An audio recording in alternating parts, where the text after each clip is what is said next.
dito naman ay umpisan ko na ang ano nito, ang railing. So yung railing nito ay kaparehas ng nasa terrace. Wire mesh din yung ilalagay. So ito pakita kasi nyo yung ginawa ko dito. So ito kasi sabi ni architect, bakit hindi na lang diretso dito. So ito yung sitwasyon. Yan, pag dito mo ikabit, ayan, so malalaglag na dito yung railing, no? Yan, wala na, kailangan talaga dito siya sa loob. At kung dito naman, magbubungguan sila ng railing na ilalagay diyan para sa baba, no? So kaya yun yung titingnan nyo palagi, no? So yun dito, yan, may railing pa dito yan. So yung railing ay dito natin ipapatong.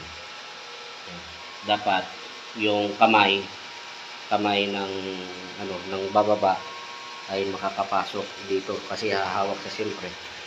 Ngayon kung dikit dito, yan, dikit dito, yung kamay nung hahawak ay hindi na makakapasok dahil ito may harang man dito. So yun yung lagi yung titingnan, no? Yung clearance nung mahahawakan para hindi paulit-ulit yung trabaho. Okay, ganun yung dapat nyo titingnan pag magkakabit ng railing. At siyempre pa, kailangan ito ay level, no? Nakalibel lahat, nakaswala para hindi naman siya masabwatin nun. So dito, pag nilagay dito yung nandito sa baba, yung handrail niya, yan, i-connect dito, pero dito ay pa-curve na ang ilagay natin. Yan, kasi masikip ito, masikip. Kung ganito din ang ilalagay natin na nakakantumisa, ay medyo delikado, no? Baka makasugat pa, kaya kailangan pa-curve yung pagano'n, pababa. So ito na, dito, ganda dito, meron tayong nakitang bakal. Yan. So dito na natin yung welding yan. So yun, napakatigas na. Yan. Tapos dito naman tayo naka-welding. Okay. Ipo-full weld na lang natin to. Hindi lalagyan dito sa baba. Kaya lalagay yung wire mesh. So dito naman ito. Question din tayo dito, bakit ito sumubra dito. Kaya ako pinasobra yan para matakpan itong kulang kapos, no? Yan. Ito lang yung biga.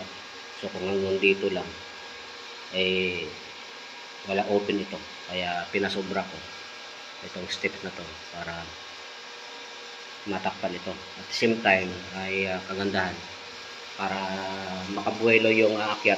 So hindi na siya pupunta doon na dito na lang siya hakbang, makakakit ng taas. So mga din, itong natin, paglalagyan natin ng railing ay medyo masikip lang, no? So ang pagkaganitong sitwasyon, yung uunahin natin ay itong ibabaw, no? Kadalasan talaga ang una ay itong nasa hagdanan. So madalas ang kinukuha natin dito ay 90 dito sa gitna, yan dito. So pagka ganun nangyayari, minsan itong handrail natin ay umaabot hanggang dito, hanggang dito sa gitna natin ng so kung yan ay 30, so dito tayo sa 15 cm. So ito para maabot natin yung 90 hanggang dito. So dahil maliit lang, masikip, kasi bubuelo, meron pang paganon yan, palikod. Meron pang palikod dito yan, paganon. So dito hahaba siya, abot siya dito. So abot siya ng mga 25 cm simula rito. So makakaabala na dito sa daanan ng tao. Kaya ang ginawa ko, kasi ito, ang requirements natin dito ay 90. Itong dito na so ito naman ay meron pa itong tiles, no? So kadalasan ang tiles ay 5 cm yung yung mortars niyan kasama yung tiles. Kaya dapat mag-prepare kayo kung ito ay nabinta yung finish. Itong taas niya simula sa flooring na wala pang tiles ay 95 pataas. So kasi ang minimum natin ay 90. So di baling tumaas kayo ng konti, wag lang bumaba pa sa 90. So kaya ito yung inuna ko para sumunod na ito na ang susunod. Itong 100 dito sa hagdanan, siya na yung susunod dito. Kasi kung unahin natin to at kukunin natin yung sukat dun sa gitna ng steps, ay ito siya ngayon ay mapupunta dito. Yan. So liliit na yung spasyo niya. So ngayon ang lalabas dito, itong 100 natin, pag sinukat natin sa gitna, kadalasan kasi nagsusukat tayo dito sa gitna, no, ay lalagpas siya ng 90. Nasa around 96 siya, no, papunta ron. So ganun lang ang gagawin, no. Hindi sa lahat ng pagkakataon na ganun. So dito sa pagkakataon na to ay inuna natin to. Itong 100 dito sa taas para hindi na sumikip pa dito. Ngayon, tumbok na lang dito yan. Then dito, merong sigurong 5 cm na paikot dito para maiwasan lang yung pagbunggo ng tao dito. Yan. Hanggang dun sa baba.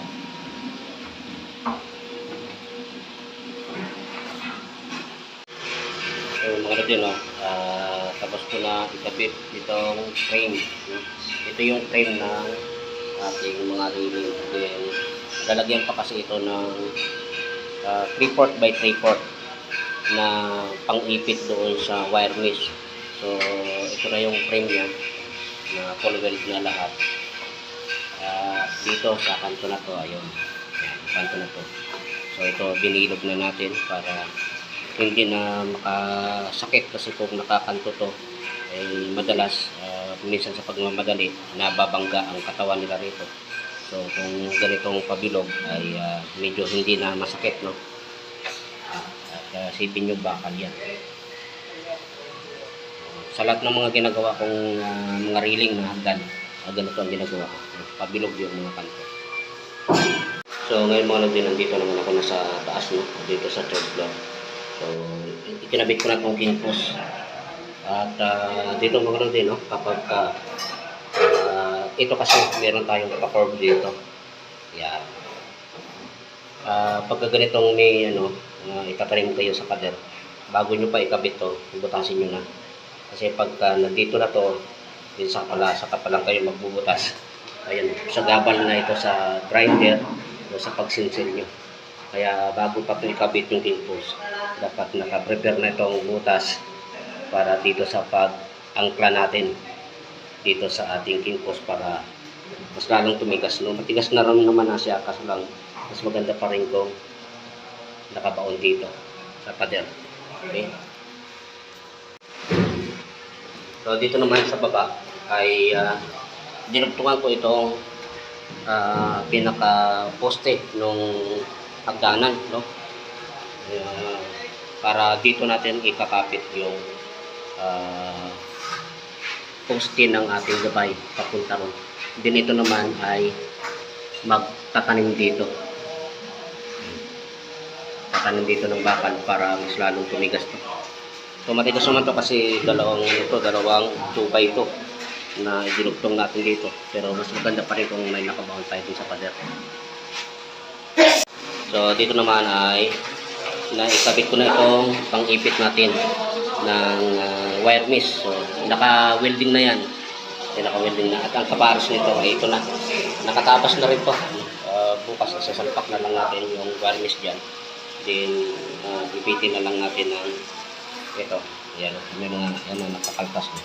So, may na yan, may kanya-kanyang paglalagyan na yan. So dito mga lodi, no, dala ko na mag-isa.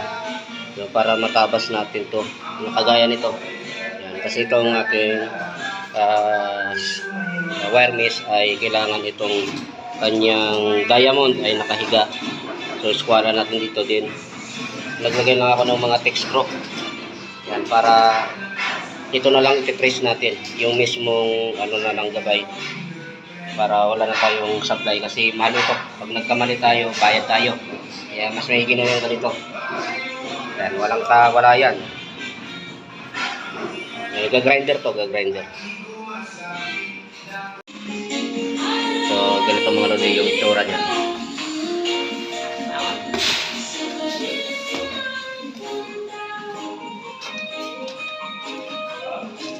So, yan. Ito, lilinisin pa to. Papadaanan ng flap disc para kuminis. Then, itong mga ulo ng fix screw ay puputulin. Then, i-spot para hindi mahulog. So, parehas lang ito sa T-race, no? Parehas lang silang wire mesh. Pati yung nandiyan sa taas, ganun din ang ilalagay. So, ito mga nag-unity lang tayo sa papuntang third floor, no? So, dahil ako pa rin ang mag-isa ang gumagawa. So, para makuha ko yung insaktong sukat nito yung nasa bottom frame ng ating rating. So, pag nakabitan itong ganito wireless.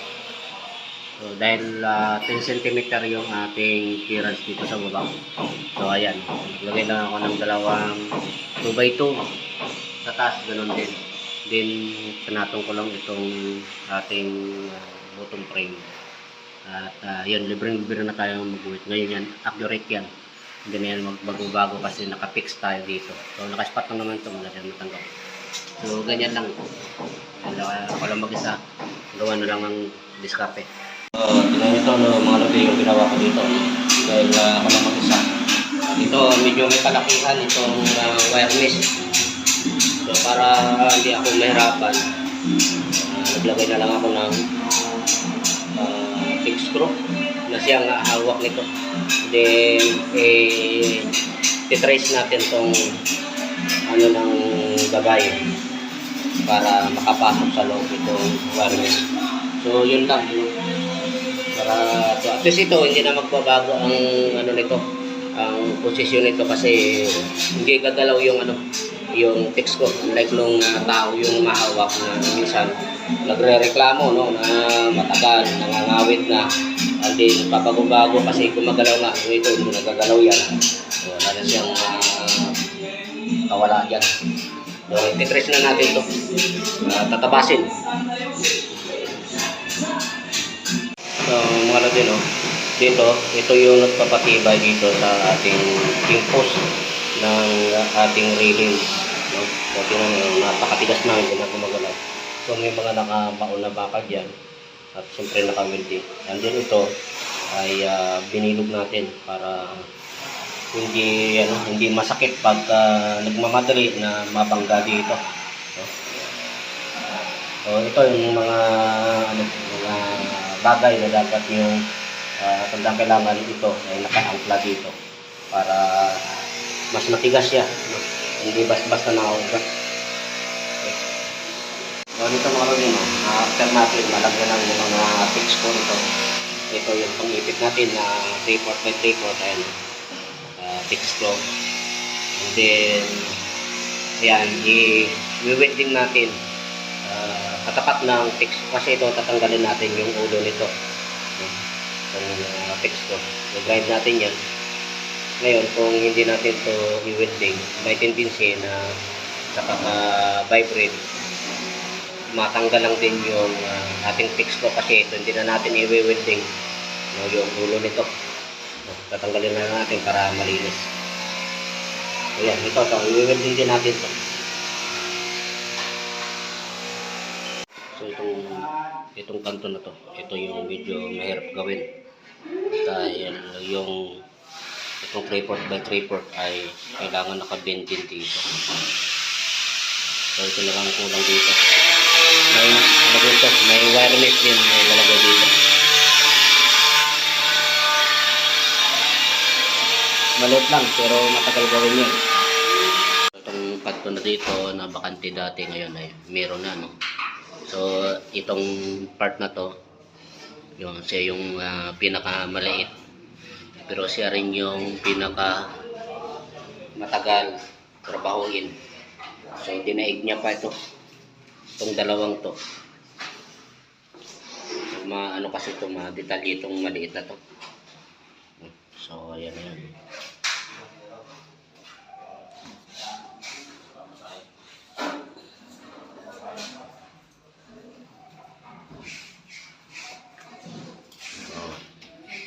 Binilog na natin para hindi na magiging masakit kapag bumangga sila dyan. So mga dyan, nalinis na natin. Nalis na yung mga ulo ng textro dito. At nahasa na rin itong mga ito. Makinis na, hindi na magaspang hawakan. So yung mga ito ay namasilyahan na lang ito ng pintor bago pinturahan para maalis itong mga dinugtungan na hindi talaga may iwasan na magkaroon ng dinugtungan. So mamasilyahan yan bago pinturahan. So ito na, maganda na siya tingnan, malinis na. So dito pinakinis natin ng ito kasi ito yung hawakan nila paggawa, pag-akyat, kaya kailangan wala silang matalas